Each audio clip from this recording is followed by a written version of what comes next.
Okay, now I'll be explaining about subtopic 4.1, which is variety of minerals.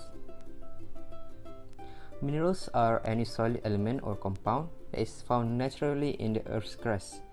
Minerals exist in the form of natural elements, which consist of free elements that are inactive and does not combine with other elements. Minerals also exist in the form of natural compounds, which are minerals that consist of more than one element. Here are some examples of natural element, which is silver, gold, and platinum. There are four main types of natural compound, which is oxides, sulfides, silicates, and carbonates. Oxides is a combination of an element with oxygen. For example, bauxite, which is aluminum oxide, a combination of aluminium and oxygen. For sulfides is a combination of an element with sulfur. For example, galena, which is lead sulfide, a combination of lead and sulfur. The next one is silicate. Silicate is a combination of an element with silicon and oxygen.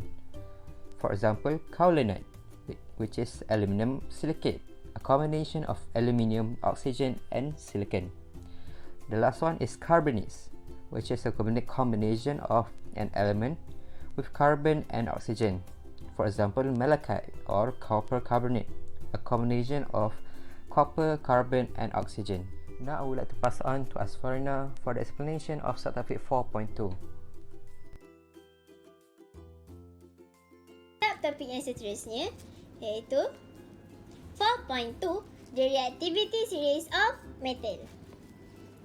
Reactivity of metal is measure of how reactive a metal is when reacted with other substance. Different type of metal react with different rate. Maksudnya, setiap logam kereaktifannya tak sama. The reactivity of metal can be measured by oxygen, water, acid. Acid kita boleh kaitkan juga dengan hydrogen.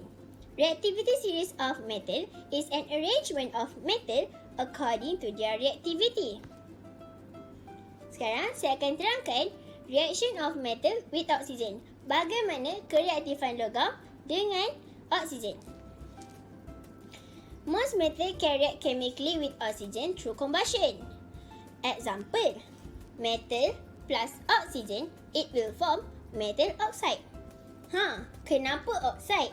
Kerana oxide adalah natural compound dan elemen yang terdapat dalam natural compound tersebut adalah metal dan juga oksigen. Sebab itulah apabila metal tambahkan dengan oksigen, dia akan menjadi metal oxide.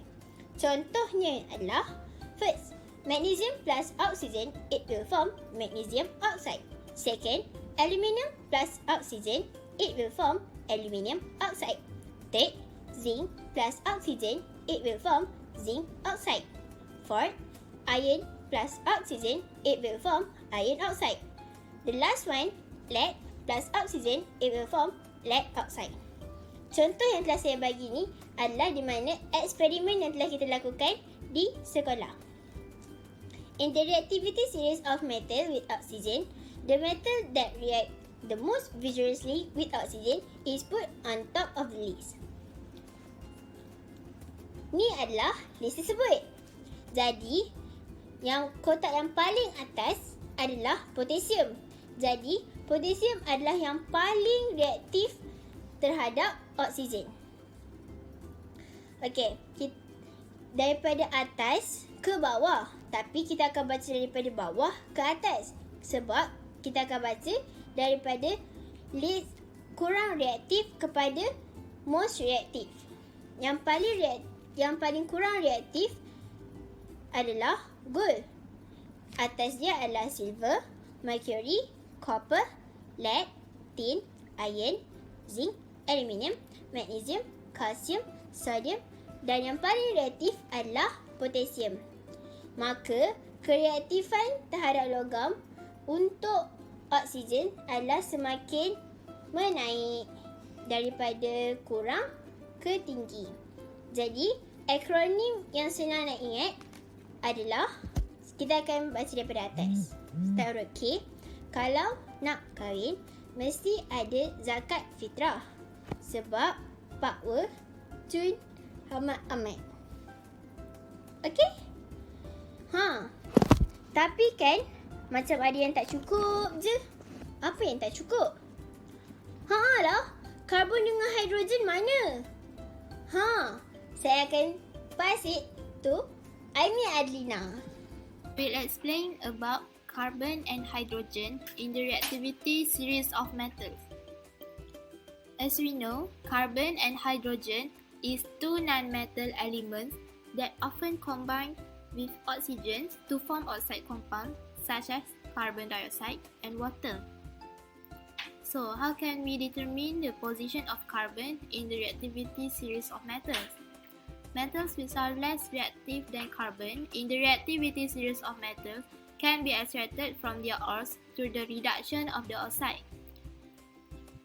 Examples: zinc oxide plus carbon, it will form zinc plus carbon dioxide. And lead oxide plus carbon, it will form lead plus carbon dioxide. Kenapa macam tu?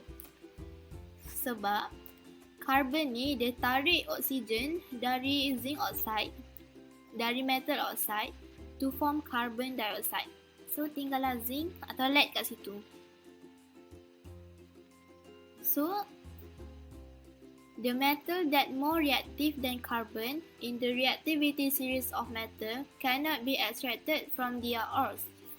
Contoh dia, aluminium oxide plus with carbon, dia akan jadi no change, tak ada apa-apa berlaku.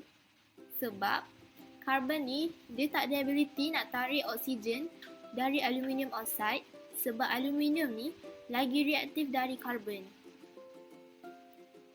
Okay, so the application of the position of carbon in the reactivity series of metals for industrial use is metal extraction.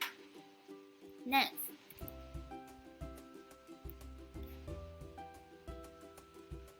how can we determine the position of hydrogen in the reactivity series of metals? Metals which are less reactive than hydrogen in the reactivity series of metals can be extracted from their ores through the reduction of the oxide. Sama juga. Okey, contoh dia, iron oxide or ferrum oxide plus with hydrogen, it will form iron plus water. Kenapa? Lead oxide plus hydrogen, it will form lead plus water. Kenapa? Kenapa ada air pula?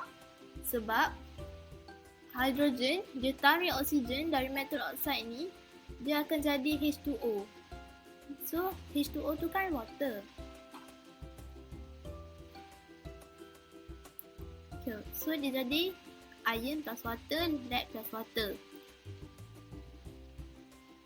If the metal is more reactive than hydrogen in the reactivity series of metal, so it cannot be extracted from their ores. Contoh dia, zinc oxide plus hydrogen, dia pun tak ada perubahan. Dia akan jadi tak ada apa-apa. Sebab hydrogen ni dia tak ada ability nak tarik oksigen dari zinc oxide sebab zinc lagi reaktif dari hydrogen.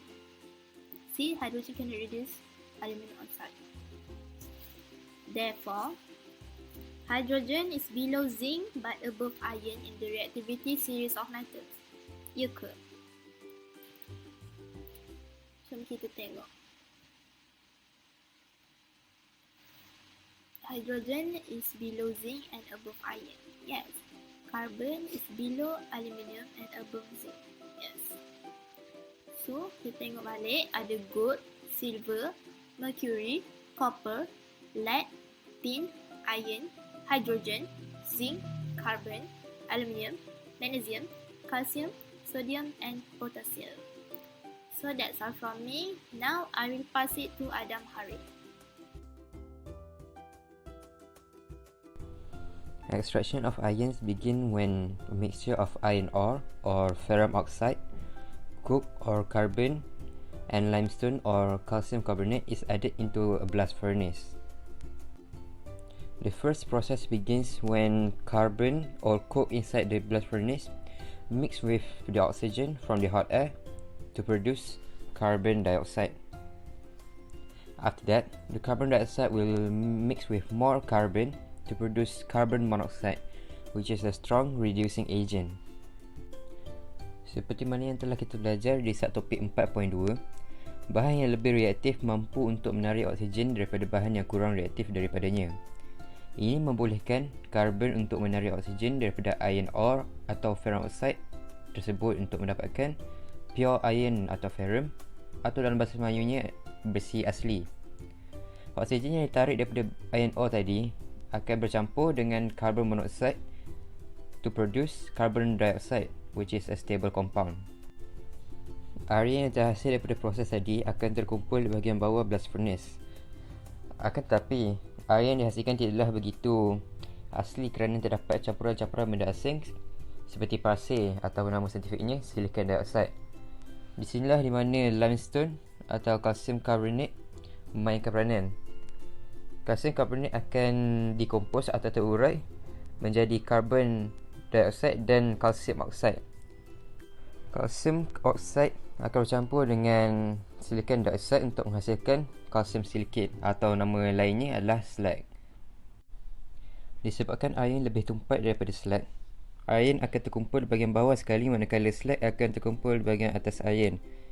Ini membolehkan kedua-duanya untuk dikeluarkan tanpa bercampur antara satu sama lain.